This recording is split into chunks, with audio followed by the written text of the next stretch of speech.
on chapter 12, of the Song of Achilles.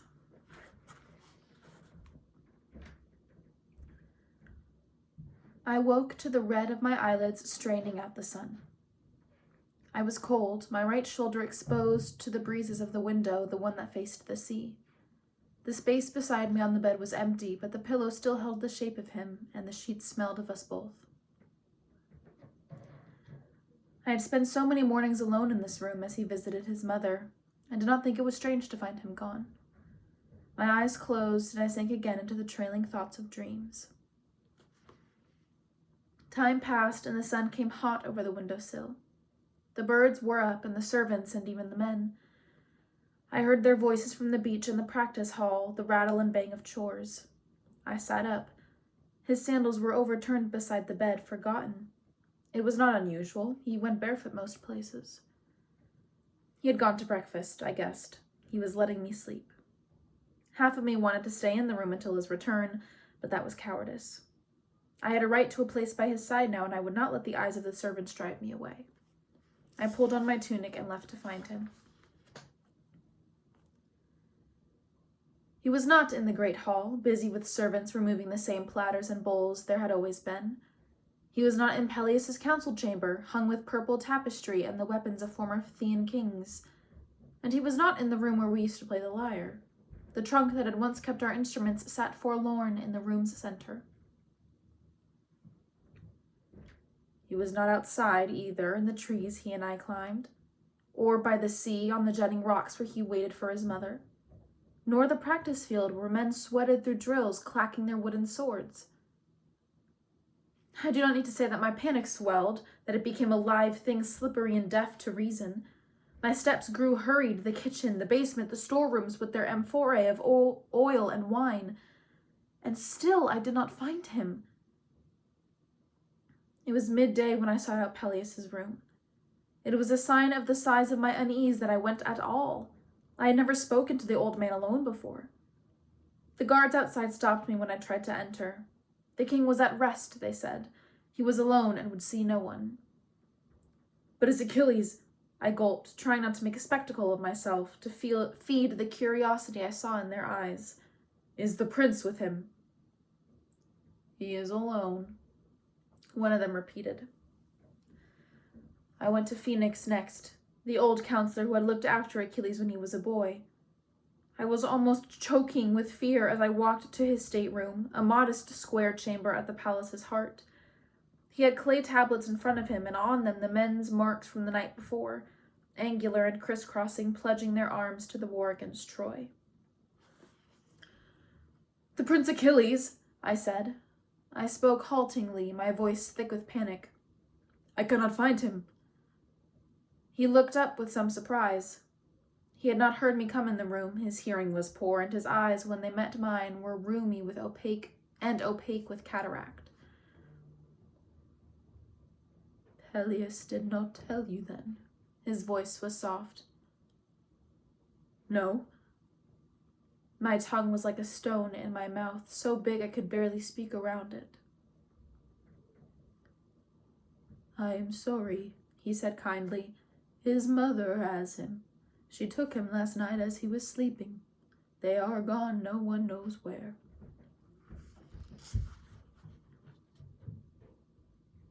Later, I would see the red marks where my nails had dug through my palms. No one knows where? To Olympus, perhaps, where I could never follow? To Africa or India? To some village where I would not think to look? Phoenix's gentle hands guided me back to my room.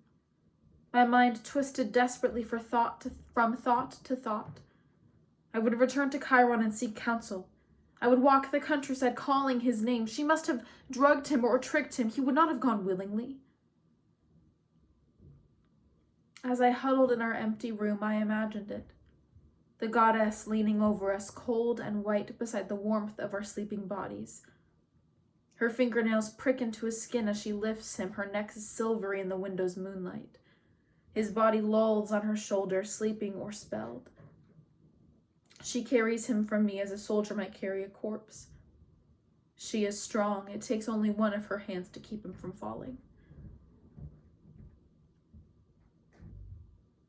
I did not wonder why she had taken him. I knew. She had wanted to separate us, the first chance she had, as soon as we were out of the mountains. I was angry at how foolish we had been. Of course she would do this. Why had I thought we would be safe? That Chiron's protection would extend here where it never had before. She would take him to the caves of the sea and teach him contempt for mortals. She would feed him with the food of the gods and burn his human blood from his veins. She would shape him into a figure meant to be painted on vases, to be sung of in songs, to fight against Troy. I imagined him in black armor, a dark helmet that left him nothing but eyes, bronze greaves that covered his feet. He stands with a spear in each hand and does not know me.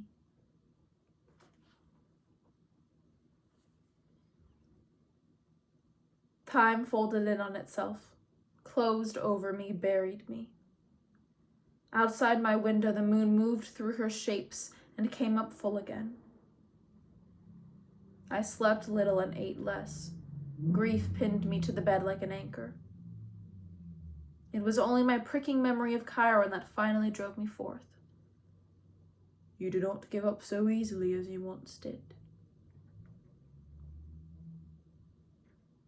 I went to Peleus. I knelt before him on a wool rug woven bright with purple. He started to speak, but I was too quick for him. One of my hands went to clasp his knees, the other reached upwards to seize his chin with my hand. The pose of supplication. It was a gesture I had seen many times but had never made myself. I was under his protection now. He was bound to treat me fairly by the law of the gods. Tell me where he is, I said. He did not move. I could hear the muffled batter of his heart against his chest. I had not realized how intimate supplication was, how closely we would be pressed. His ribs were sharp beneath my cheek. The skin of his legs was soft and thin with age. I do not know, he said, and the words echoed down the chamber, stirring the guards. I felt their eyes on my back. Suppliants were rare in Thea. Peleus was too good a king for such desperate measures.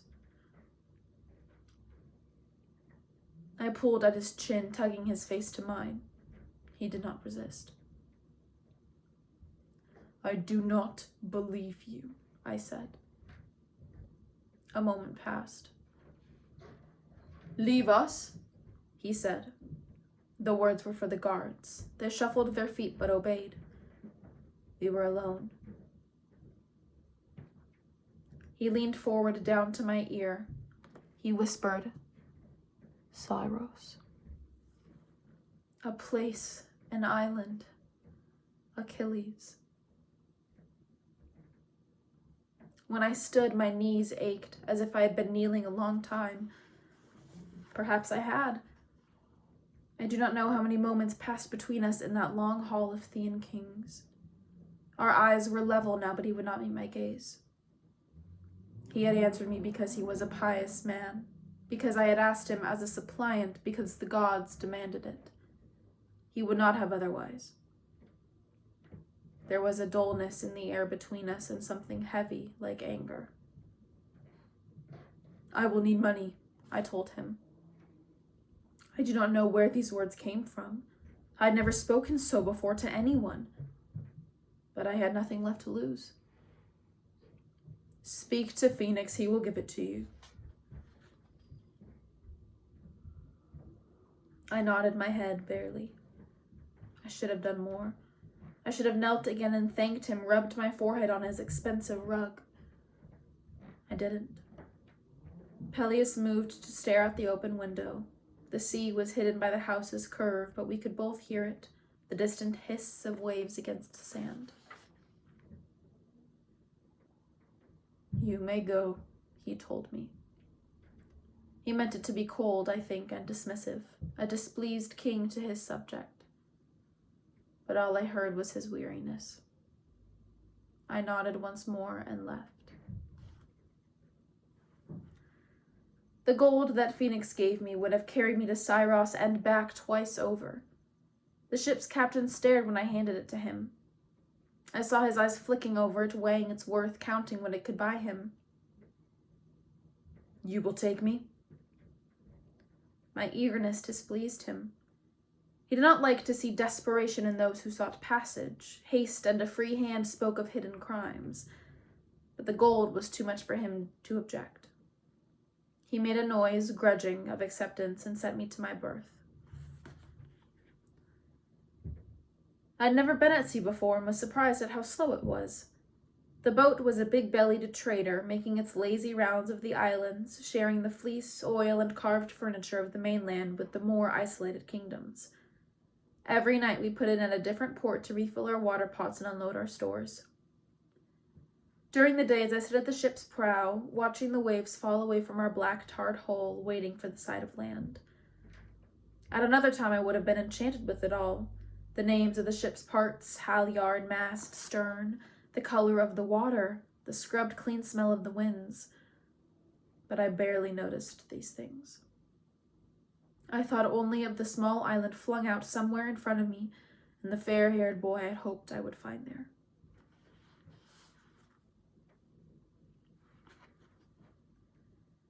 The Bay of Syros was so small that I did not see it until we had swung around the rocky island's southern rim and were almost upon it.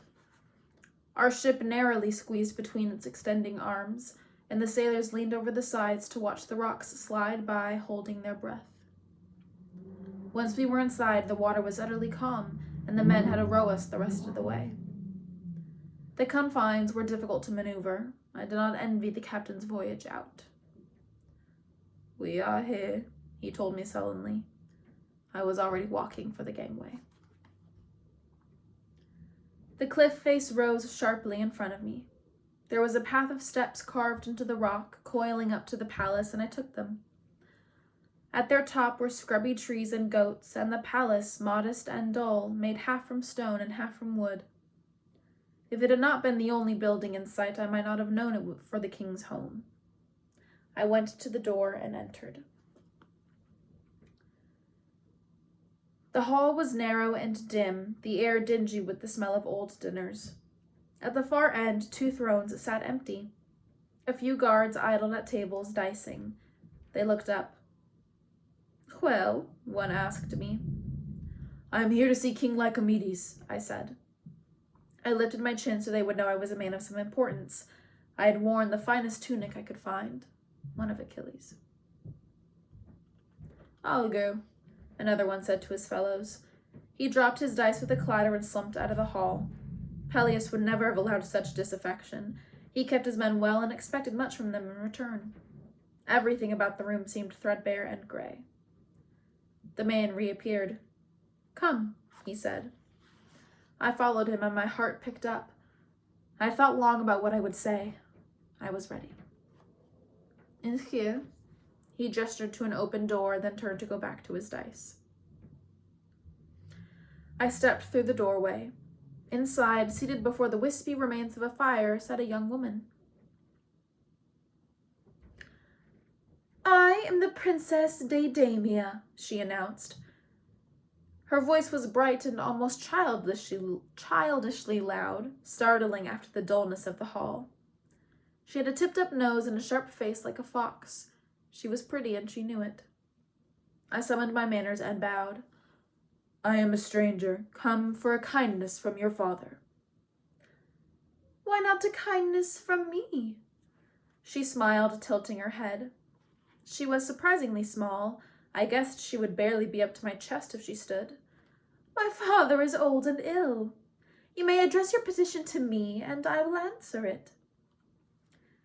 She affected a regal pose, carefully positioned so the window lit her from behind. "I am looking for my friend." "Oh?" Her eyebrow lifted. "And who is your friend?" "A young man," I said carefully. "I see. We do have some of those here." Her tone was playful, full of itself. Her dark hair fell down her back in thick curls. She tossed her head a little, making it swing, and smiled at me again. "Perhaps you'd like to start with telling me your name?" "Chironides," I said, "son of Chiron." She wrinkled her nose at the name's strangeness. Chironedes. And? I am seeking a friend of mine who would have arrived here perhaps a month ago. He is from Thea. Something flashed in her eyes, or maybe I imagined it did. And why do you seek him? She asked. I thought that her tone was not so light as it had been. I have a message for him. I wished very much that I had been led to the old and ill king rather than her. Her face was like quicksilver, always racing to something new. She unsettled me. A message. She smiled coyly, tapped her chin with a painted fingertip. A message for a friend. And why should I tell you if I know this young man or not? Because you are a powerful princess, and I am your humble suitor. I knelt. This pleased her. Well, perhaps I do know such a man, and perhaps I do not. I will have to think on it. You will stay for dinner and await my decision. If you are lucky, I may even dance for you with my women. She cocked her head suddenly. You have heard of Daedamia's women? I am sorry to say that I have not. She made a moo of displeasure. All the kings send their daughters here for fostering. Everyone knows that but you. I bowed my head sorrowfully. I have spent my time in the mountains and have not seen much of the world. She frowned a little, then flicked her hand at the door. Till dinner, Chironedes. I spent the afternoon in the dusty courtyard grounds. The palace sat on the island's highest point, held up against the blue of the sky, and the view was pretty despite the shabbiness. As I sat, I tried to remember all that I had heard of Lycomedes.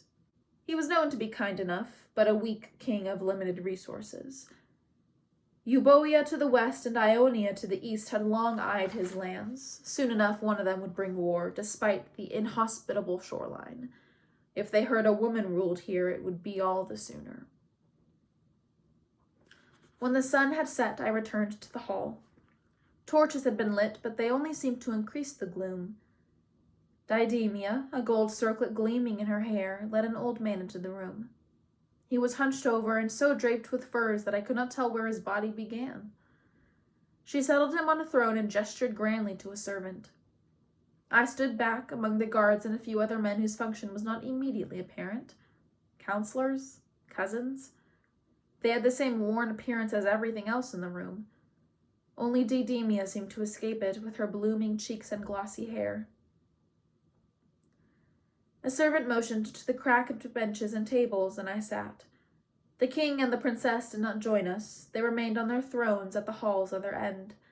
Food arrived, hearty enough, but my eyes kept returning to the front of the room. I could not tell if I should make myself known. Had she forgotten me? But then she stood and turned her face towards our tables. Stranger from Pelion, she called, you will never again be able to say that you have not heard of Daedamia's women. Another gesture with a braceleted hand. A group of women entered, perhaps 24, speaking softly to each other, their hair covered and bound back in cloth. They stood in the empty central area that I saw now was a dancing circle. A few men took out flutes and drums, one a lyre. Daedamia did not seem to expect a response from me, or even to care if I had heard. She stepped down from the throne's dais and went to the women, claiming one of the taller ones as a partner. The music began. The steps were intricate, and the girls moved through them featly. In spite of myself, I was impressed. Their dresses swirled, and jewelry swung around their wrists and ankles as they spun. They tossed their heads as they whirled like high-spirited horses.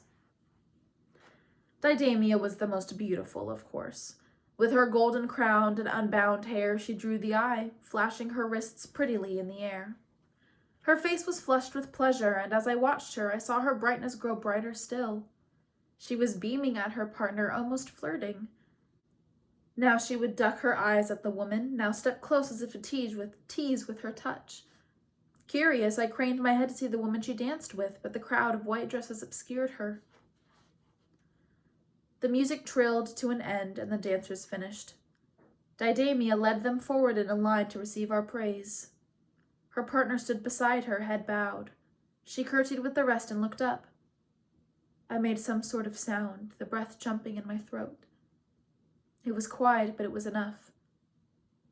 The girl's eyes flickered to me. Several things happened at once then. Achilles, for it was Achilles, dropped Didamia's hand and flung himself joyously at me, knocking me backwards with the force of his embrace. Didamia screamed, "Pyra!" and burst into tears. Lycomedes, who was not so far sunk into dotage as his daughter had led me to believe, stood. "Pyra, what is the meaning of this?" I barely heard. Achilles and I clutched each other, almost incoherent with relief. "My mother," he whispered, "my mother, she—" "Pyra!" Lycomedes' voice carried the length of the hall, rising over his daughter's noisy snobs. He was talking to Achilles, I realized. Pyra, fire hair.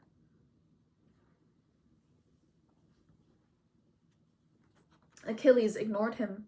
Didamia wailed louder. The king, showing a judiciousness that surprised me, threw his eye upon the rest of his court, women and men both. "Out!" he ordered. They obeyed reluctantly, trailing their glances behind him. "Now?" Lycomedes came forward, and I saw his face for the first time. His skin was yellowed, and his graying beard looked like dirty fleece, yet his eyes were sharp enough. "Who is this man, Pyra?" "No one!" Didamia had seized Achilles' arm, was tugging at it.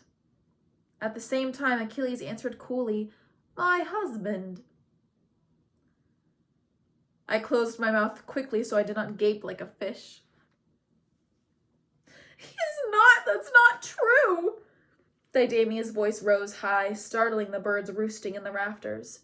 A few feathers wafted down to the floor. She might have said more, but she was crying too hard to speak clearly. Lycomedes turned to me as if for refuge, man to man. "Sir, is this true?" Achilles was squeezing my fingers. "Yes," I said. "No!" the princess shrieked. Achilles ignored her pulling at him and gracefully inclined his head at Lycomedes. "My husband has come for me, and now I may leave your court. Thank you for your hospitality." Achilles curtsied. I noted with an idle, dazed part of my mind that he did it remarkably well.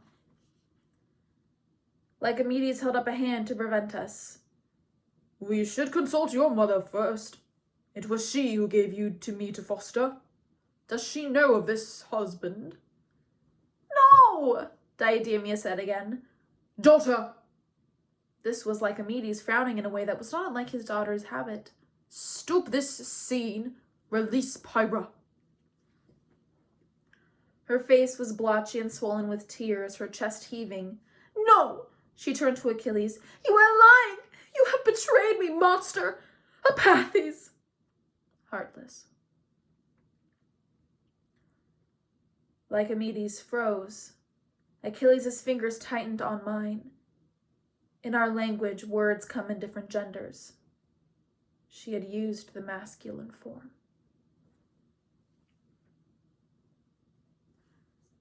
"What was that?" said Lycomedes slowly. Didamia's face had gone pale, but she lifted her chin in defiance, and her voice did not waver. "He is a man," she said, and then, "We are married." "What?" Lycomedes clutched his throat. I could not speak. Achilles' hand was the only thing that kept me to earth. "Do not do this," Achilles said to her. "Please." It seemed to enrage her. "I will do it!" She turned to her father. "You are a fool! I'm the only one who knew I knew!" She struck her chest in emphasis. "And now I'll tell everyone. Achilles!" She screamed as if she would force his name through the stone stout stone walls up to the gods themselves. Achilles! Achilles! I'll tell everyone! You will not. The words were cold and knife-sharp. They parted the princess's shouts easily. I know that voice. I turned. Thetis stood in the doorway. Her face glowed the white blue of the flame's center. Her eyes were black, gashed into her skin, and she stood taller than I had ever seen her. Her hair was as sleek as it always was, and her dress as beautiful. But there was something about her that seemed wild, as if an invisible wind whipped around her. She looked like a fury, the demons that come from men's blood. I felt my scalp trying to climb off my head. Even Didamia dropped into silence. We stood there a moment, facing her. Then Achilles reached up and tore the veil from his hair. He seized the neckline of his dress and ripped it down the front, exposing his chest beneath. The firelight played over his skin, warming it to gold. No more, mother, he said. Something rippled beneath her features, a spasm of sorts.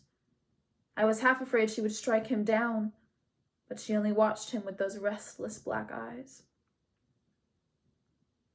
Achilles turned then to Lycomedes. My mother and I have deceived you, for which I offer my apologies. I am the Prince Achilles, son of Peleus. She did not wish me to go to war and hid me here as one of your foster daughters. Lycomedes swallowed and did not speak. We will leave now, Achilles said gently. The words shook Didamia from her trance. No, she said, her voice rising again. You cannot. Your mother said the words over us and we are married. You are my husband. Lycomedes' breath rasped loudly in the chamber. His eyes were for Thetis alone. Is this true? He asked. It is, the goddess answered.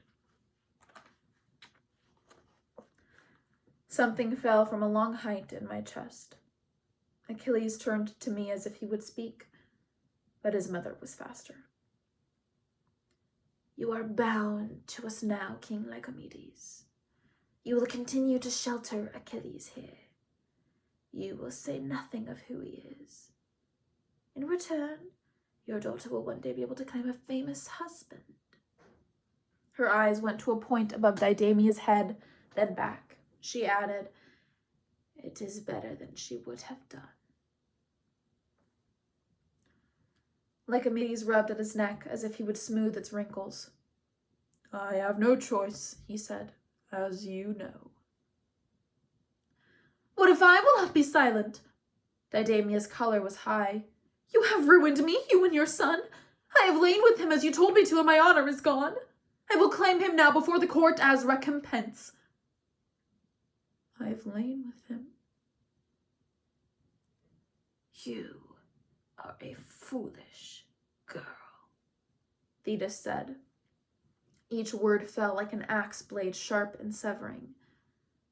Poor and ordinary, an expedient only. You do not deserve my son. You will keep your peace, or I will keep it for you.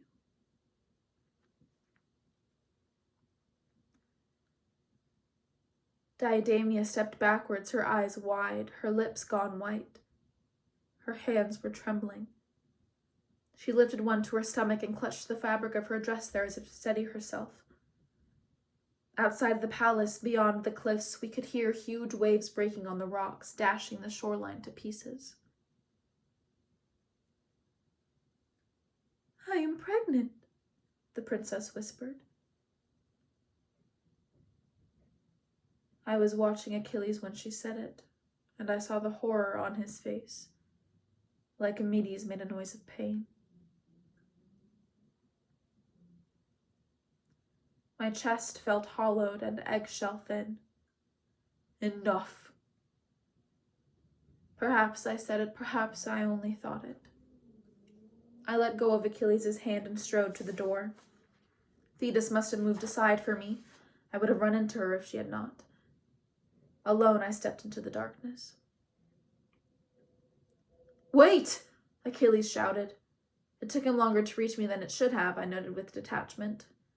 The dress must be tangling in his legs.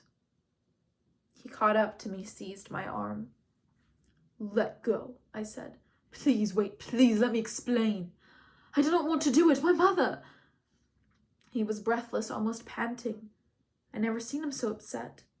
"She led the girl to my room. She made me. I did not want to, my mother. She said. He was stumbling over his words. "She said that if I did as she said, she would tell you where I was."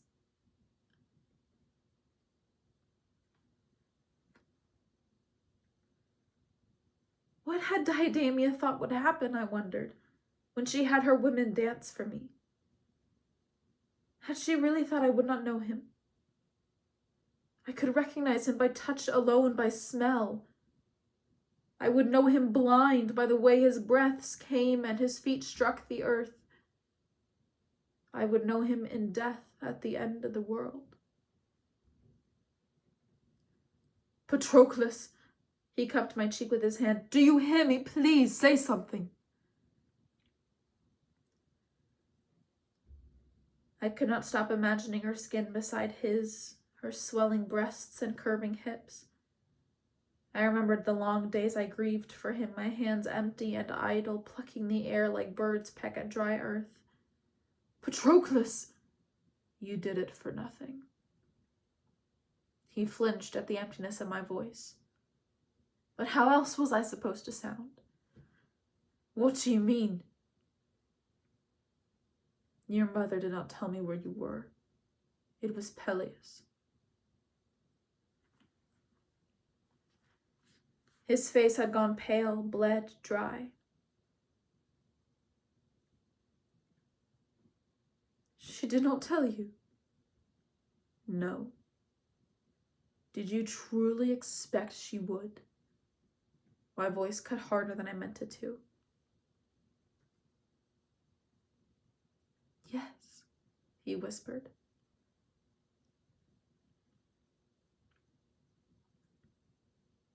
There were 1,000 things I might have said, to reproach him for his naivete. He had always trusted too easily. He had had so little in his life to fear or suspect.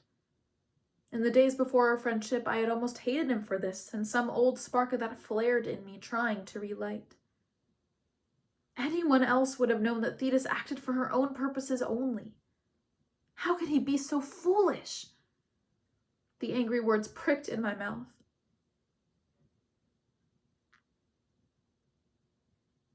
But when I tried to speak them, I found I could not. His cheeks were flushed with shame, and the skin beneath his eyes was weary. His trust was a part of him as much as his hands or his miraculous feet. And despite my hurt, I could not wish to see it gone, to see him as uneasy and fearful as the rest of us, for any price. He was watching me closely, reading my face over and over like a priest searching the auguries for an answer. I could see the slight line in his forehead that meant utmost concentration.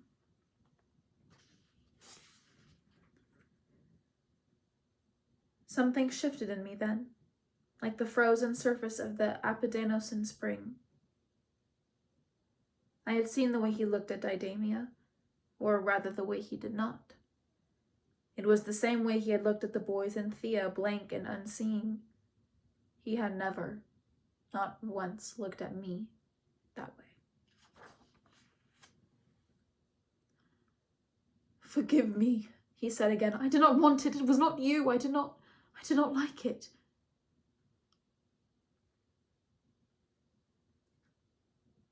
Hearing it soothed the last of the jagged grief that had begun when Diademia shouted his name. My throat was thick with the beginning of tears. "There is nothing to forgive," I said.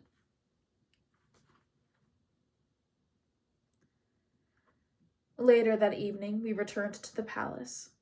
The great hall was dark, its fire burned to embers. Achilles had repaired his dress as best he could, but it still gaped to the waist. He held it closed in case we met a lingering guard. The voice came from the shadows, startling us. "You have returned." The moonlight did not quite reach the thrones, but we saw the outline of a man there, thick with furs. His voice seemed deeper than it had before, heavier. "We have," Achilles said. I could hear the slight hesitation before he answered. He had not expected to face the king again so soon. "Your mother is gone, I do not know where." The king paused as if awaiting a response. Achilles said nothing. "My daughter, your wife, is in her room crying. She hopes you will come to her." I felt the flinch of Achilles' guilt. His words came out stiffly. It was not a feeling he was used to. "It is unfortunate that she hopes for this." "It is indeed," Lycomedes said. We stood in silence a moment. Then Lycomedes drew a weary breath. "I suppose you want a room for your friend?" "If you do not mind," Achilles said carefully. Lycomedes let out a soft laugh. "No, Prince Achilles, I do not mind." There was another silence. I heard the king lift a goblet, drink, replace it on the table. "The child must have your name, you understand this?" This is what he had waited in the dark to say, beneath his furs by the dying fire.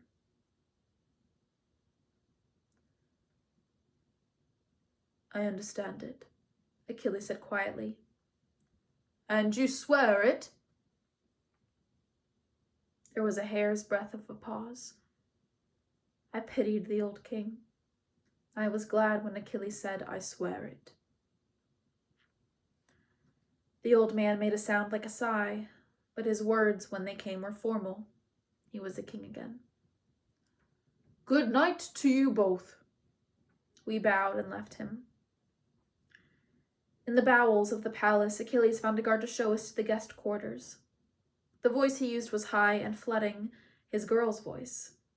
I saw the guard's eyes flicker over him, lingering on the torn edges of the dress, his disheveled hair. He grinned at me with all his teeth. "Right away, mistress," he said.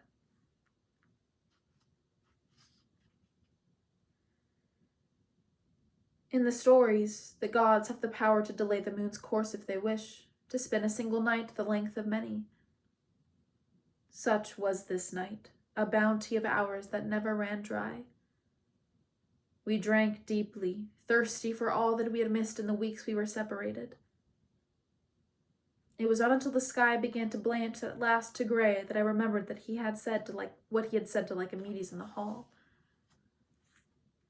It had been forgotten amidst Didamia's pregnancy, his marriage, our reunion. "Your mother was trying to hide you from the war." He nodded. "She doesn't want me to go to Troy."